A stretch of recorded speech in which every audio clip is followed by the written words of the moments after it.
Hello everyone. Welcome all of you in SST College of Arts and Commerce. This is SST Edupedia. Myself, Assistant Professor Krishna Salgaonkar. Uh, my today's topic for discussion is Introduction to Linux Administration. It is a part of Linux Administration subject of Semester 5 TYIT. I'm starting with my presentation.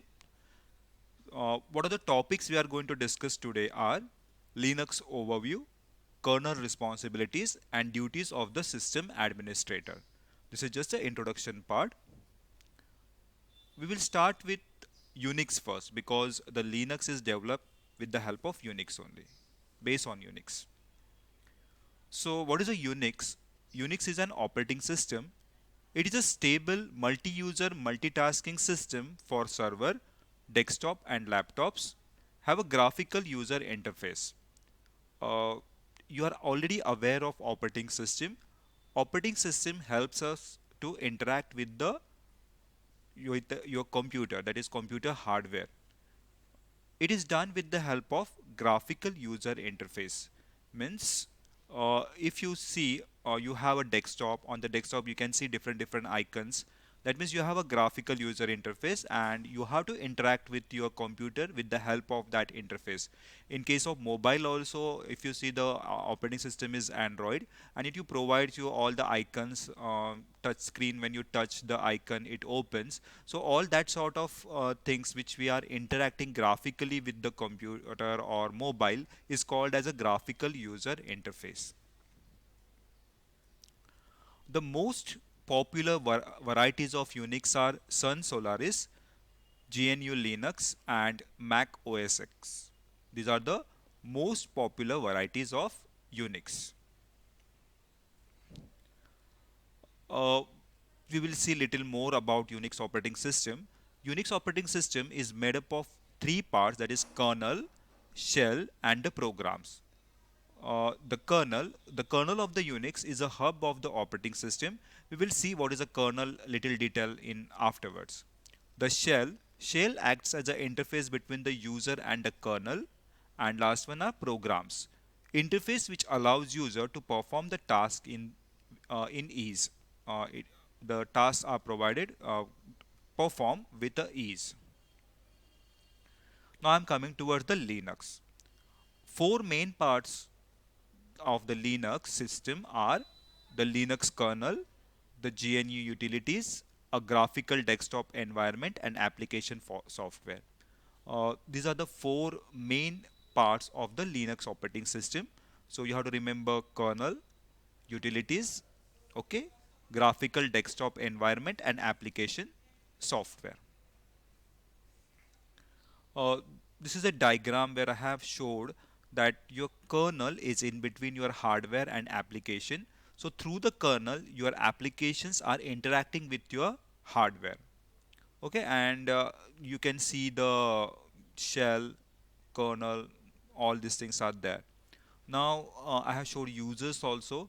So it's like that key user one can access and have access to the application as well as it is having access to the operating system.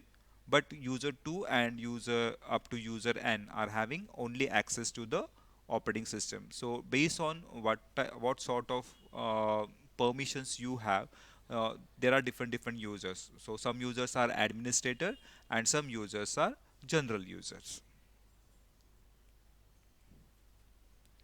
Now, kernel is primarily responsible for four main functions. We have seen that in between there is a kernel, means between your hardware and applications there is a kernel, and kernel helps to allows that interaction between the hardware and the application program. Now we will see what are the main functions of this kernel. So system memory management, software program management, hardware management, and file system management. So kernel perform these four functions, that is memory management, program management, hardware management, and file system management. We will see all of them one by one. Uh, just see this diagram. There is virtual memory, physical memory, and swap memory. So some part of physical memory is keep swapping, and I will explain it now. The kernel swaps the content of virtual memory location back and forth from a swap space to the actual physical memory. It keeps on swapping the memory. The memory location are grouped into blocks called pages. You can see the current status of the virtual memory on your Linux system by viewing the spatial proc meminfo. Using this file, you can see that status. Uh, Kernel swaps the content from the virtual memory on the swap space. It keep on doing that for fast working. So that memory locations are grouped into pages. That thing is called as a pages. Now the next thing is after memory management, there is program management. The Linux operating system calls a running program a process. If any program is running, it is called as a process. The kernel control how the Linux system manages all the processes running on the system. All these processes whichever running on the system are controlled by the kernel. These are the functions of means what are the different things your kernel is doing. Linux kernel. Hardware management. Any device that the Linux system must communicate with needs driver code inserted inside the kernel code. Uh, if any device wants to communicate with the kernel or wants to communicate, any device wants to communicate with the Linux system, its driver must be inserted in the kernel code. The driver code allows the kernel to pass data back and forth to the device, acting as a middleman between application and the hardware. This driver code, okay, allows the kernel to pass the data. This driver code which is there in the kernel allows it to pass the data. Thus kernel acts as a middleman between application and the hardware. Now last there is one more thing, that is inserting device driver code in the Linux kernel. That I just told you that it device drivers get inserted in the Linux kernel. Drivers compiled in the kernel, only way to insert device driver code was to recompile the kernel. Driver module adds to the kernel. Programmers develop the concept of kernel module to allow you to insert driver code into running kernel without having a recompile the kernel. Uh, it is designed in such a way that it allows that driver code to run. Uh, there is no need of recompiling the kernel. And this is the last function, that is file system management. Linux can read and write to and from the file system used by other operating systems such as Microsoft Windows. The Linux kernel interface with each file system using the virtual file system VFS. This provides a standard interface for the kernel to communicate with any type of file system. Uh, when we are copying some file or when we are adding some file, we are saving some files. So these are the different operations we are doing on files, like saving, editing, deleting. So Linux kernel support this file system management. Now the next concept is GNU utilities. Beside having a kernel to control hardware devices, a computer operating system needs utilities to perform standard functions such as controlling files and programs. Apart from controlling the hardware, your computer operating system also needs some utilities to handle the different programs and files. The GNU organization, GNU stands for GNU's not Unix. This is uh, general public license. These are open source software. So that way it is called as a GNU. Develop a complete set of Unix utilities but had no kernel system to run them on. So this they are having the complete set of utilities, Unix or Linux utilities they are having, but they didn't have kernel. So you have to download that utility separately. You have to download the kernel separately, and then you can combine. Or usually, when you install the Linux distribution, the things comes together. Now the next concept is of shell. The GNU Linux shell is a special interactive utility. It provides a way for user to start programs, manage files on the file system, and manage processes running on the uh, Linux system. So shell is a utility. It's like a utility program. It provides a way for user to start a program, manage file system, and manage processes running on the Linux system. So all these main functions which kernel provides are supported by this. The core of the shell is the command prompt. That means in the shell, when we are opening the shell, we have to write the commands. We can write the commands and tell computer what what to do. There is no graphical interface. Okay, command prompt means you have to write the command. Now Linux distribution. So if you want to have a Linux on your computer, you can use the Linux distribution. It is installed in three different ways that either you can download and you can have a complete only Linux operating system, or you can download some virtual machine and then you can install Linux over there if you want to have with the existing operating system.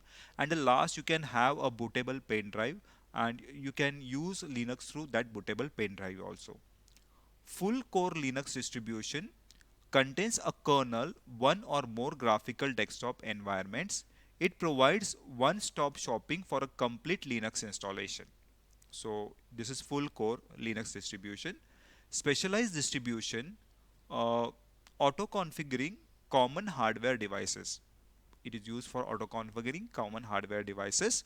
And live CD test distribution, uh, let you see a Linux system is like without actually installing it. So now the pen drives are also available. Earlier the CDs are available. Now, after understanding what is a Linux, the next is duties of the system administrator, because this topic is mainly deals with the system administration, Linux system administration. So the Linux system administrator who decides what software and peripherals were bundled with the machine when it was shipped. The Linux system administrator is the person who has root access, which is to say the one who is system's super user or root user. He is having all the access, so he can actually do the changes in at the root level. So he is called as a super user or the root user. So some of his duties are installing and configuring servers. GUI requires a graphical layer called X-Free86. This is a server. Installing and configuring application software. How you have to install and configure application. This is the work of the Linux administrator. Install some application in their home directories. These applications are not available to other users. The administrator can even decide which users may use which application by creating a group. New software packages might be installed in opt if you use a Red Hat package manager RPM application. Packages automatically goes where it should. First thing, when you are installing the application, by default it goes wherever it has to be get installed. Second thing, administrator can decide who can use that application and who are not going to use that application. uh, Depends on the users. He can make user group also to allow particular group users to use that application and particular group users not to use that application. The same thing is available with Windows operating system also. Then second thing, he can able to do creating and maintaining user account. This is the main important function of the Linux administrator. An account must be created for each user. Every user should get an account. No one but the system administrator may do this. See, whenever we are using our computer, actually we are supposed to do login. Suppose the same computer or the same laptop is used by 5 person, I can create 5 user login for that different person, which is actually we are supposed to do. But in general use, we are not doing that. So we are not actually aware of the user concept. But when you're working in the company, you should, uh, everybody's work should be separate. So for that reason, you have to create the user. So that is the work of the Linux administrator. Backing up and restoring files. Backup important files, so that this is again a function of the Linux administrator. Backing up important files so that in the event of a failure of hardware, security or administration, the system can be up and running again with minimal disruption. Formulate a strategy for making sure your system is not vulnerable to catastrophic di- disruptions. Suppose accidentally something happens and your machine get formatted or some other problem occurs. That time these backups are useful. Then monitoring and tuning performance. Uh, Process aided by variety of diagnostic and monitoring tools, HD-PALM utility which can increase throughput in the IDE drivers. Uh, it has to monitor and it has to check the performance is always good.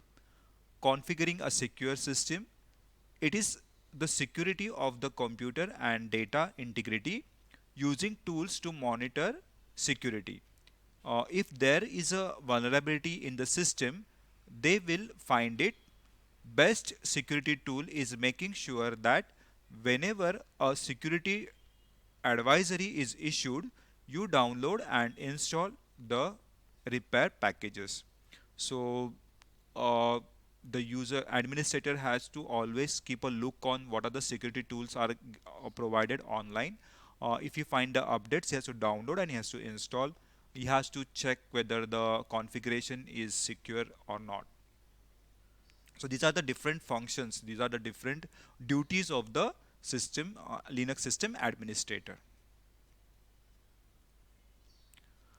So in all, I can tell you, we have to understand what is a Linux. So basically, it is the kernel and some applications, and your computer hardware interact with your application through kernel. Okay. And secondly, some of the duties of the Linux administrator that we have discussed earlier. That's all for today. Thank you, everyone.